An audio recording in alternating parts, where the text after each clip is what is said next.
Hello everyone. Today topic is RTGS. RTGS means real time gross settlement. ఈ RTGS అనేది మనకి one account to another account funds transfer చేసుకోవడానికి use ఉంటుంది. యాక్చువల్గా ఈ ఆర్టీజీఎస్లో మినిమం ట్రాన్సాక్షన్స్ వచ్చేసి 2 lakhs, మ్యాక్సిమం వచ్చేసి నో లిమిట్, అంటే depend on the bank limit అనేది వ్యారీ అవుతూ ఉంటుంది.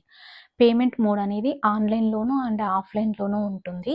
ఆఫ్లైన్లో అయితే మనం నియరెస్ట్ ఏదైనా బ్యాంకుకి వెళ్ళి అందులో ఫామ్ ఫిల్ చేసి మనం అమౌంట్ అనేది ట్రాన్స్ఫర్ చేయాలి. దానికి ఛార్జెస్ అనేది ఉంటుంది. 2 to 5 lakhs లోపు అయితే 25 రూపీస్ ప్లస్ జిఎస్టీ ఛార్జెస్ అనేది ఉంటుంది. 5 lakhs ఎబో అయితే 50 రూపీస్ అండ్ జిఎస్టీ ఉంటుంది.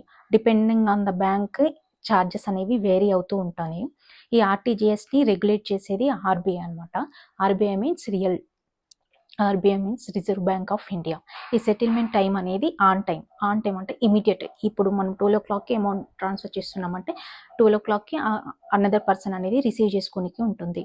RTGS real time gross settlement. ఈ గ్రాస్ సెటిల్మెంట్ అంటే ఏంటంటే, గ్రాస్ సెటిల్మెంట్ అంటే అమౌంట్ ఇప్పుడు 2 lakhs 3 lakhs ఎంతైనా అమౌంట్ని ట్రాన్స్ఫర్ చేస్తే రిసీవ్ చేసుకునే పర్సన్ అనేది అంతే అమౌంట్ రిసీవ్ చేసుకుంటారు. ఇప్పుడు మనకి నెఫ్ట్ ఉంటుంది. నెఫ్ట్ అనేది ఇప్పుడు హాఫ్ అవర్లీ బేసిస్ అనేది అమౌంట్ అనేది ట్రాన్స్ఫర్ అవుతూ ఉంటుంది. దాంట్లో ఏంటి అంటే some of group of members ఉంటారు కదా, వాళ్ళ అమౌంట్ అనేది బల్క్ అనేది యాడ్ చేసి హాఫ్ అన్ అవర్కి అనేది అమౌంట్ అనేది రిలీజ్ చేస్తారు.